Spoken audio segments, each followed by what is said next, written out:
আজ আমার স্ত্রীর মেয়ের বিয়ে। যতবারই মেয়ের শাশুড়ির সামনে যাচ্ছি ততবারই আমার গলা শুকিয়ে হাত পা কেঁপে কেঁপে উঠছে, মুখ মলিন হয়ে যাচ্ছে। একবারও তার চোখে চোখ রেখে কথা বলতে পারছি না, অথচ এই চোখে চোখ রেখে কত সময় পার করে দিতাম। আমার স্ত্রী জয়া অনেকবার বলেছিল ছেলের বাসায় গিয়ে তার বাবা মা ভাইয়ের সাথে আলাপ পরিচয় করে আসতে। আমি পাত্তা দিইনি। মেয়ের যেহেতু পছন্দ, তাই বাসায় যাওয়ার ঝামেলায় আমি আর যাইনি। ওসব কিছু জয়াই সামলিয়েছে। জয়া আমাকে মেয়ের শাশুড়ির কাছে নিয়ে পরিচয় করিয়ে দিল। সুপ্তি খুব স্বাভাবিকভাবে আমায় সালাম দিয়ে কেমন আছি তা জানতে চাইল। আমার গলা মনে হলো কেউ চেপে ধরে রেখেছে। শত চেষ্টা করে গলা দিয়ে স্বর বের হচ্ছিল না। মাথা ঝাঁকালাম। কে যেন জয়াকে ডাকলো।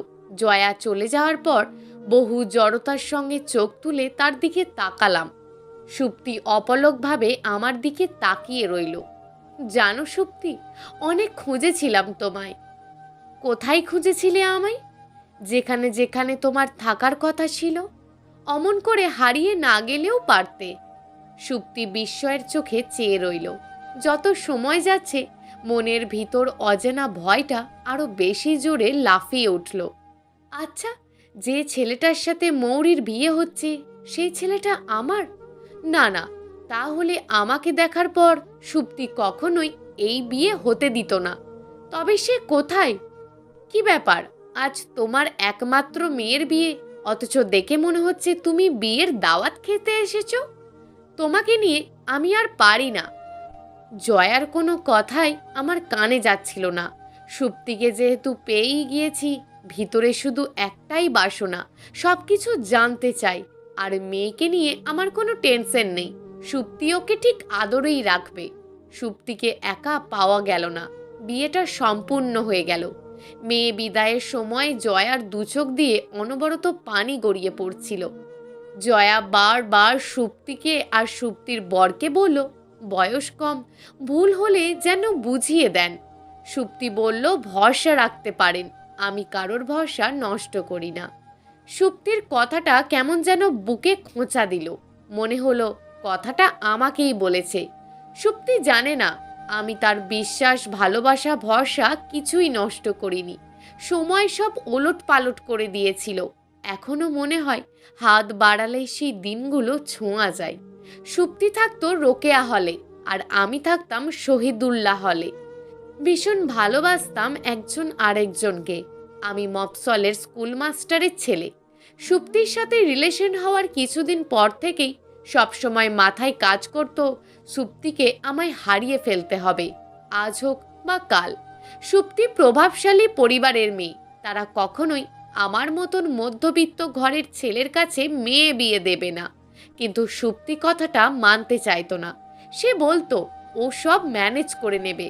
একদিন সন্ধ্যায় কলা ভবনের সামনের দিকটাতে হাত ধরে বসেছিলাম দুজনই। আমি সেদিন সাহস করে বলে ফেলেছিলাম, ভুলে যাও আমায়, তোমাকে আমার হতে দেওয়া হবে না, কখনোই কেউ দেবে না। সুপ্তি আমার কাঁধে মাথা রেখে বলল, এই কাঁধে কারোর মাথার ভার সইতে পারবে তুমি? এই বুকে কারোর হাত সইতে পারবে তুমি? পলকেই সুপ্তিহীন শূন্যতা অনুভব করতেই কেমন অবশ হয়ে আসলো শরীরটা। কোনো কিছু না ভেবে বুকের মধ্যে জাপটে ধরেছিলাম সুপ্তিকে। তারপর সেদিন তাকে ভরসা দিয়েছিলাম কোনোদিন ছেড়ে যাব না, সব কিছু ছেড়ে পালিয়ে বিয়ে করব। তারপর থেকে দিন দিন সম্পর্ক আরো গভীর হতে লাগলো। সময় যেতে যেতে মনের ভিতরে সুপ্তিকে হারানোর ভয়টা কেটে গেল। মনে হচ্ছিল সুপ্তিকে চিরদিনের জন্য পেয়ে গেছি। বন্ধু সজল তার বাসায় আমাদের 12-13 জন দলটাকে 31st নাইট উপলক্ষে পার্টির জন্য ডাকলো। 12:30টার দিকে মোটামুটি সবাই চলে গেল। সুপ্তির মুখ ফ্যাকাশে হয়ে গেল, কারণ এখন হলের গেট খুলবে না। তাছাড়া বর্তমান প্রভোস্ট একটু বেশি বদমেজাজি। সজল ব্যাপারটা আঁচ করতে পেরে বলল, আরে রাতের অর্ধেক সময় তো চলেই গেছে, বাকি সময়টা এখানেই কাটিয়ে দে। সুপ্তি আমার রুমে থাকবে, আমি আর তুই বাবুর রুম শেয়ার করে নেব। কোনো উপায় না দেখে রাজি হলো সুপ্তি। সুপ্তি আর আমি ছাদে বসেছিলাম রাত 2টো পর্যন্ত। শীতের রাতে ঠান্ডায় দুজনে জমে গিয়েছিলাম। শীতের আকাশে আলাদা একটা রূপ আছে, সব কিছুকে কুয়াশা এমনভাবে ঢেকে রাখে, মনে হয় পৃথিবীর সব কিছুকে কুয়াশা বুকে নিয়ে রেখেছে। এমন পরিবেশে সুপ্তিকে পেয়ে নিজেকে অনেক সম্পূর্ণ লাগছে। শীতের হিমহিম হাওয়া গায়ে লাগতেই ভালো লাগাটা বেড়ে গেল। বাসায় ঢুকে দেখলাম সজল আর বাবু রীতিমতো নাক ডেকে ঘুমাচ্ছে। সুপ্তিকে রুমে দিয়ে গুড নাইট বলে অনেক কষ্টে বের হতে যাচ্ছিলাম। সুপ্তি হাত চেপে ধরল, চাপা স্বরে বলল, ভয় লাগছে, সকাল হতে আর 2-3 ঘন্টা বাকি, এখানে বসে গল্প করে কাটিয়ে দিই। আমারও ওকে ছেড়ে যেতে মন চাইছিল না। আমার সব সময় শীত একটু বেশিই লাগে। সুপ্তি কম্বলটা এগিয়ে দিয়ে বলল, এটার নিচে পা ঢুকিয়ে বসো। আমি কিছুক্ষণ ঘুমিয়ে গিয়েছিলাম। হঠাৎ জেগে দেখি সুপ্তি একই রকমভাবে বসে আছে। বললাম, ঘুমাবে না? বলল, মাথা ব্যথা করছে। ওর কাছে গিয়ে দেখি হাত পা সব বরফের মতন ঠান্ডা হয়ে আছে। তাড়াতাড়ি কম্বল দিয়ে বুকে চেপে ধরলাম। আমার নিঃশ্বাস ভারী হয়ে উঠল। আমার ভারী নিঃশ্বাস বার কয়েক সুপ্তির মুখে লাগতেই সুপ্তি আমায় আরো শক্ত করে চেপে ধরে। সমস্ত আত্মায় ভয়ঙ্কর সুন্দর ভালো লাগার শিহরণ জেগে উঠল। মনের ভিতর অপার্থিব এক উল্লাসের ধারা বয়ে গেল। সকালবেলা সজল অফিসে যাওয়ার জন্য দরজা নক করতেই ধরফরিয়ে উঠলাম, সুপ্তিকে ডাকলাম, কিন্তু কোনো সাড়া পেলাম না। সজলের সাথে চোখ মেলাতে পারছিলাম না। ও কি বুঝলো জানি না, খুব স্বাভাবিকভাবে বলল, চাইলে সারাদিন এখানে কাটিয়ে যেতে পারিস। সজল আর বাবু চলে গেলে সুপ্তিকে ডাকলাম। কেমন যেন লজ্জা লজ্জা ভাব লাগছিল। সুপ্তি চোখ খুলে উঠে বসলো। এলোমেলো চুলে ওকে কি সাংঘাতিক সুন্দর লাগছিল। অনেক জড়তা মিশিয়ে ওকে বললাম, সরি। কেন? কাল রাতের জন্য। অদ্ভুত সুন্দর এক হাসি দিয়ে বলল, দেখো, তোমায় আমি অনেক আগেই মনে মনে বিয়ে করে ফেলেছি, সো নো সরি। সুপ্তি আমায় বলল, চলো আজ আমরা খাতা কলমে বিয়ে করে ফেলি। আমি বললাম, সবই করে ফেলেছি, এইটা অন্তত বাবা মায়ের জন্য থাক না বাকি। আমি তাদের একমাত্র ছেলে। বিয়ে নিয়ে বাবা মায়ের অনেক আশা। বাবা মা সহ সবাইকে নিয়ে এসে ঢাক ঢোল পিটিয়ে বিয়ে করব তোমায়। 10টা পেরিয়ে গেছে, তবুও সুরজ মিয়া কুয়াশার চাদর ঢেলে বেরিয়ে আসতে পারছে না। রিক্সা চলতে শুরু করলো। মনে হয় শৈত্যপ্রবাহ শুরু হয়ে গিয়েছে। রতন মামার চায়ের টংটাকে 2 হাত দূরে থেকেও দেখা যাচ্ছে না। দোকানের সামনে নেমে গেলাম। ঠান্ডায় 2 হাত ঘষতে ঘষতে চা দিতে বললাম। রতন মামু চায়ে চিনি দিয়ে টুংটাং শব্দ করছে আর বলছে, সুপ্তি আপা, আপনি গোর বিয়াতে কইলাম আমারে দাওয়াত দিবেন। আমি সেদিন স্পেশাল চা বানাইয়া নিয়া যাইমু আপনাকর দুজনের লইগা। আমাকে অবাক করে সুপ্তি বলে উঠল, তাহলে আজকেই খাওয়ান। রতন মামু সুপ্তির কথায় কৌতূহলী দৃষ্টিতে জিজ্ঞেস করল, বিয়া কি কইরা লইছেন? না রে মামু, এই কথা আপনার স্পেশাল চা খাওয়ার ধান্দায় বললাম। চা শেষ করে সুপ্তিকে হলে দিয়ে আসলাম। অনেক অসহায় মনে হচ্ছিল নিজেকে। সুপ্তিকে ছেড়ে আসতে মন চাইছিল না। সুপ্তি ভেজা চোখে তাকিয়েছিল। কাছে গিয়ে বলেছিলাম, আরে পাগলি, আমরা বিকেলে আবার দেখা করব। এর আগে কখনো সুপ্তি এমন করেনি। আমারও এত খারাপ লাগেনি কখনো, কারণ দুজনে চাইলেই দেখা করতে পারতাম। সেদিনই সুপ্তির আর আমার শেষ দেখা হয়েছিল। হয়তো মন নামক আজব এই জিনিসটা এই ব্যাপারটা আগে থেকেই টের পেয়েছিল। ক্যাম্পাসে যেতে ইচ্ছে করছে না। হলের দিকে হাঁটা দিলাম। এই মেয়েটাকে এত ভালোবাসি কেন? সুপ্তি পাশে না থাকলে বড্ড বেশি শূন্য শূন্য লাগে। সেদিন রুমের দরজা খুলে দেখলাম একটা ভাঁজ করা কাগজ পড়ে আছে। কাগজে জামিলের লেখাটা পড়ে জানলাম আমার দোলা ভাই ভোরবেলা মারা গিয়েছে। জামিল আমাদের পাশের বাড়ির ছেলে। সদরঘাটে ওর একটা ফোন ফ্যাক্সের দোকান আছে। জরুরি কিছু হলে বাবা ওর কাছে ফোন করে খবর দিত। খবরটা শুনে উন্মাদের মতন ছুটে গিয়েছিলাম বাড়িতে। তারপর একের পর এক বিপদে সামনাসামনি হতে থাকলাম। বোনটার দিকে তাকাতে পারতাম না। কাঁদতে কাঁদতে তার ভাসা ভাসা চোখ দুটো গর্তে ঢুকে গিয়েছিল। 3 বছরের মেয়েটা সারাক্ষণ পাপ্পুর কাছে যাব বলে অস্থির করে ফেলতো। মা রাত দিন অঝরে চোখের পানি ফেলতেন। মেয়ের ভবিষ্যৎ চিন্তায় বাবা পাথরের মতন হয়ে গেলেন। প্রতিদিন চরম কষ্টের সাথে দিন কাটতে লাগলো। দিন শেষে বিছানায় যখন পিঠ এলিয়ে দিতাম, তখন মনটা হু হু করে কেঁদে উঠত সুপ্তির জন্য। বুকটায় কেমন চিপে চিপে ব্যথা হতো। ভেবেছিলাম সব কিছু একটু সহজ হয়ে উঠলে ঢাকায় সুপ্তির সাথে দেখা করে আসব। সুপ্তি নিশ্চয়ই পাগল পাগল হয়ে খুঁজছে আমায়। কখনো ওকে না জানিয়ে বাড়িতে আসেনি। তাছাড়া আমার তেমন বন্ধু বান্ধবও নেই যে তাদের সাথে কোথাও ঘুরতে যাব। ঢাকাতে গিয়ে সজলের সাথে একটু বেশি বন্ধুত্ব হয়েছিল। সজলও আমার বাড়ির ঠিকানা জানে না। তখন এখনকার মতন মোবাইল ফোনও ছিল না। সুপ্তিদের বাসায় ফোন নাম্বারও জানতাম না। কখনো প্রয়োজন পড়েনি, তাই নেওয়া হয়নি। সবাই একটু একটু করে স্বাভাবিক হলেও বাবা যেন দিন দিন এই শোকের ভিতর হাবুডুবু খাচ্ছিল। সাঁতরিয়ে যেন কোনো কিনারা পাচ্ছিল না। নোভা তার পাপ্পু চলে যাওয়ার পর আমাতে কেমন যেন অভ্যস্ত হয়ে উঠেছিল।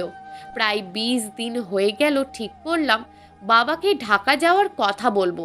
সুপ্তিকে না দেখে আর থাকতে পারছিলাম না। আমার আর কথা বলা লাগলো না।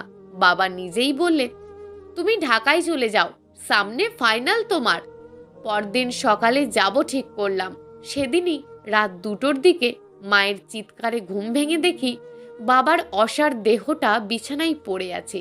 সেই রাতে বাবা চলে যাওয়ার পর নিজের বর্তমান ভবিষ্যতের সকল সুখ ইরেজার দিয়ে মোছার জন্য তৈরি হয়ে গেলাম। বিধবা মা, বিধবা বোন, ছোট্ট আর একটা বোন আর নোভার দায়িত্ব নিয়ে জীবন লড়াইয়ে নেমে পড়লাম। মনটাকে পাহাড় সমান পাথর দিয়ে চাপা দিয়ে সুপ্তির আর আমার ভালোবাসার বাঁধনটা আস্তে আস্তে খুলে দিলাম। তারপর রক্ত পানি করার সংগ্রাম করে কুঁজো থেকে যখন একটু খাড়া হয়ে দাঁড়ালাম, তখন পাহাড় সমান পাথরটাকে কেমন নড়বড়ে মনে হলো। পাথরকে যেন আর চাপ দিয়ে রাখতে পারলাম না। খোঁজা শুরু করলাম সুপ্তিকে। যেখানে যেখানে খোঁজা যায়, দেখা পেলাম না। শেষে একদিন রতন মামার দোকানে গেলাম। আমাকে দেখে সে না চেনার বা না দেখার ভান করলো। দোকানের ভিড় কমতেই তার পাশে গিয়ে নিজের সাথে এতদিন ঘটে যাওয়া সব ঘটনা বললাম।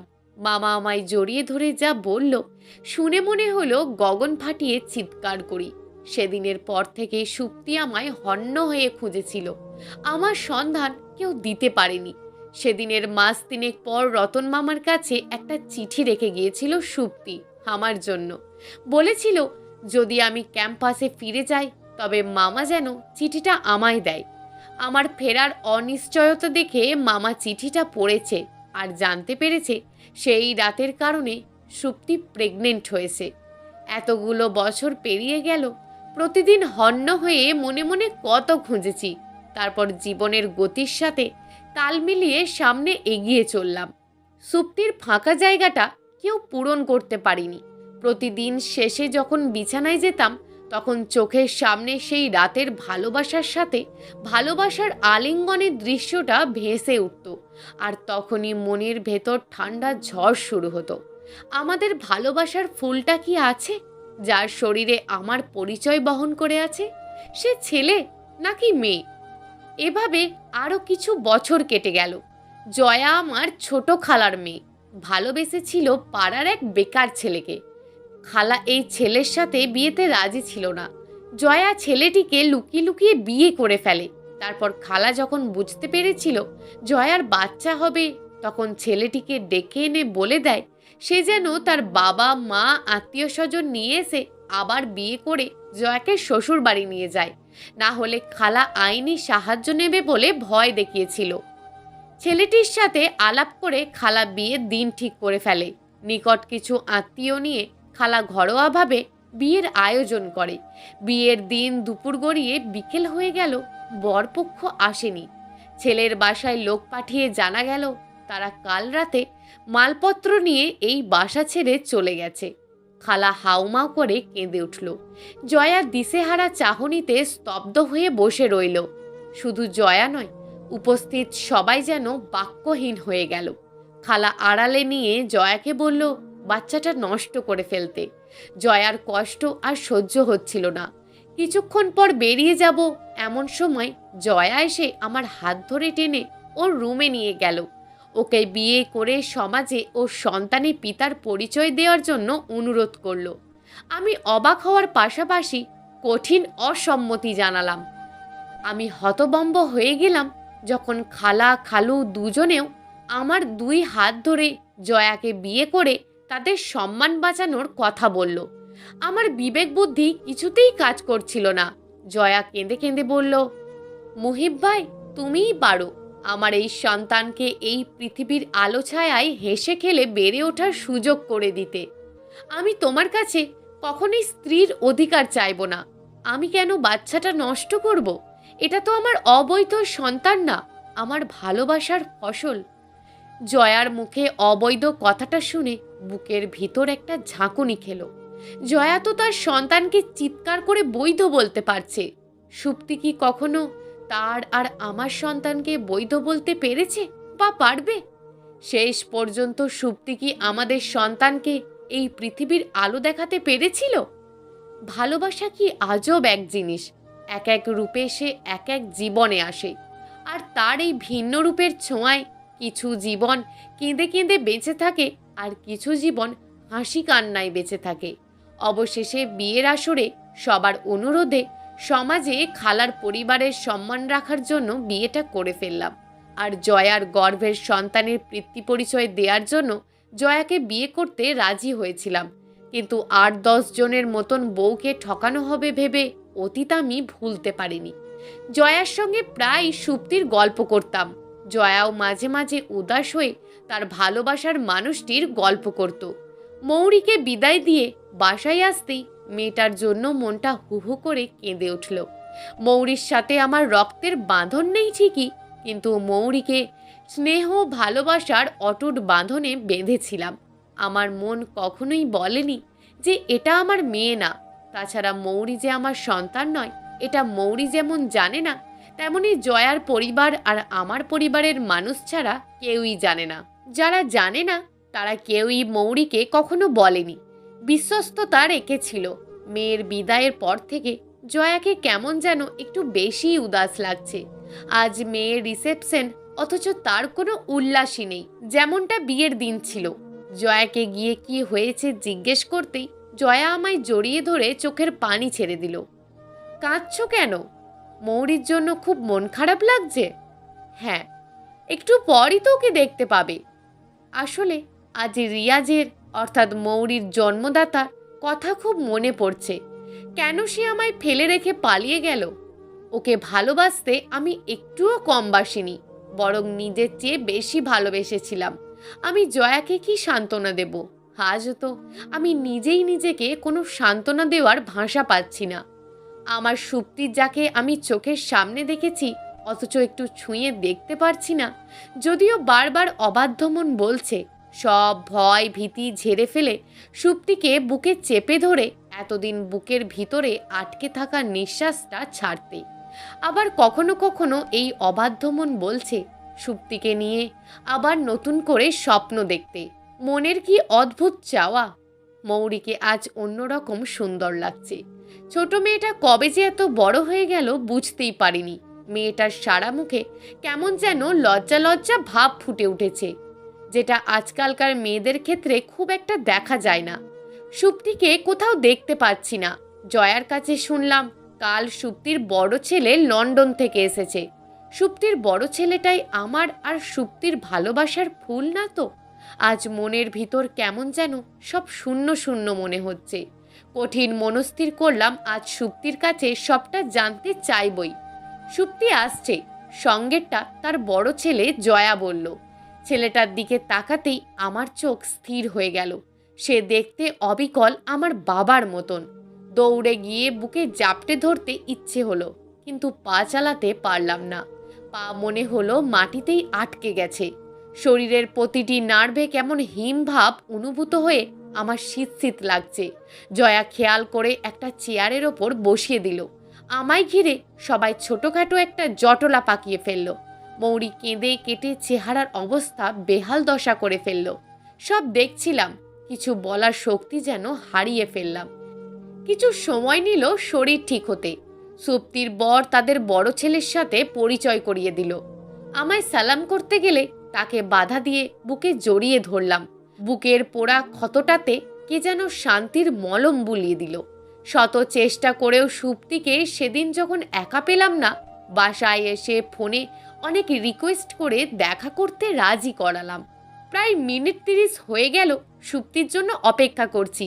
সুপ্তি এসে মুখোমুখি চেয়ারটায় বসে প্রথমে জবাব চাইল। কেন ডেকেছ? আমি বললাম, কিছু কথা জানতে আর কিছু কথা জানাতে। আমি কিছু জানতে চাই না, তুমি কি জানতে চাও বলো। আগে তোমাকে শুনতে হবে সুপ্তি।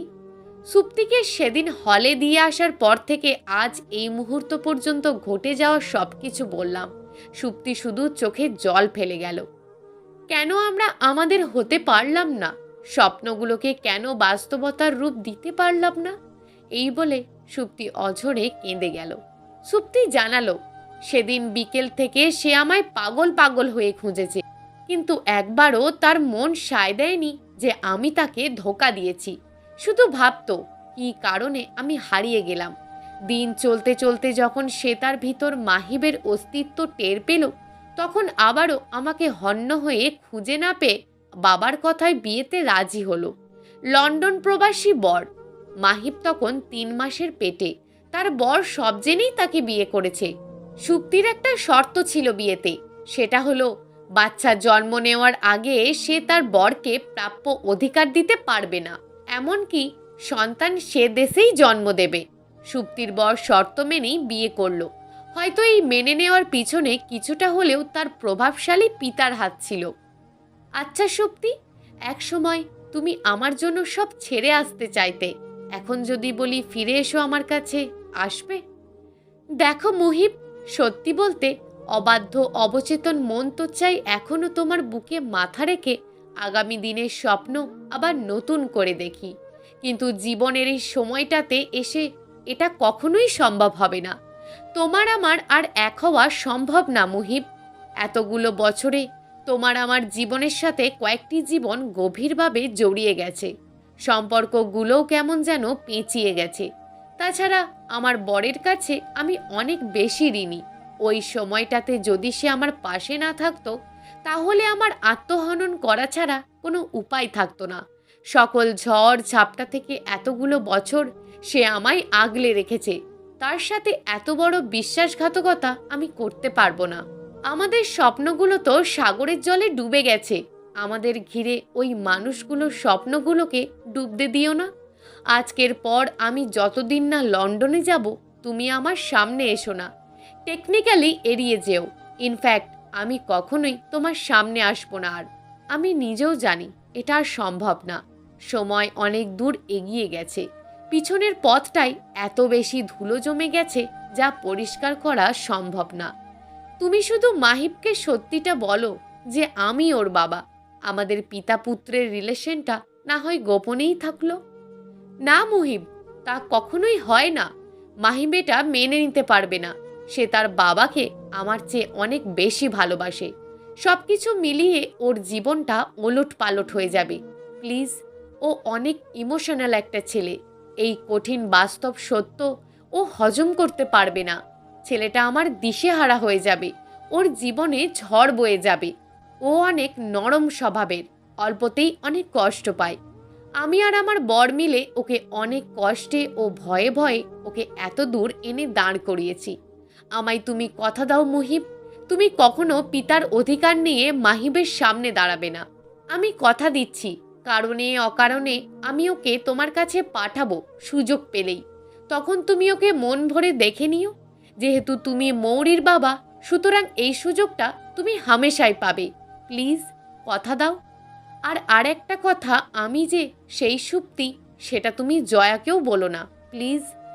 সুপ্তি হাত জোর করে দাঁড়িয়ে আছে। বড্ড অসহায় লাগছিল তাকে। চোখ ভর্তি পানি নিয়ে আমায় আকুতি জানাচ্ছে। ওর কষ্টমাখা চেহারা আমার সহ্য হচ্ছিল না। ওকে আর নতুন কষ্টের অশান্তির মধ্যে ফেলতে মন চাইল না। তাছাড়া মাহিব সম্পর্কে যা জানলাম, তাতে আর ইচ্ছে হলো না জন্মদাতা হয়ে নিজের হাতে ওর জীবনটায় অশান্তি মাখিয়ে দিতে। কথা দিয়ে দিলাম সুপ্তিকে, কখনোই পিতার পরিচয়ে মাহিবের সামনে দাঁড়াবো না। নিজের মনকে দমিয়ে রাখার চেষ্টা করব যতদিন সম্ভব। এই পৃথিবীর কেউ জানবে না মাহিব আমার সন্তান। সন্তানের হাহাকারে আমার পোড়া হৃদয়ে নাই বা এলো আষাঢ়ের বৃষ্টিমুখর ঝরঝর কোনো এক ক্ষণ। তবুও আমার সন্তান বৈধ সন্তান হিসেবেই এই পৃথিবীর হৃদয়ে বেঁচে থাকুক। প্রিয় দর্শক, এই গল্পটা আপনাদের কেমন লাগলো তা অবশ্যই একটি কমেন্ট করবেন। আর যদি গল্পটা আপনাদের ভালো লেগে থাকে তাহলে ভিডিওটিতে একটি লাইক করে দেবেন এবং এই ধরনের ভিন্ন স্বাদের গল্প শোনার জন্য চ্যানেলটিকে অবশ্যই সাবস্ক্রাইব করে আমাদের সঙ্গে যুক্ত থাকুন।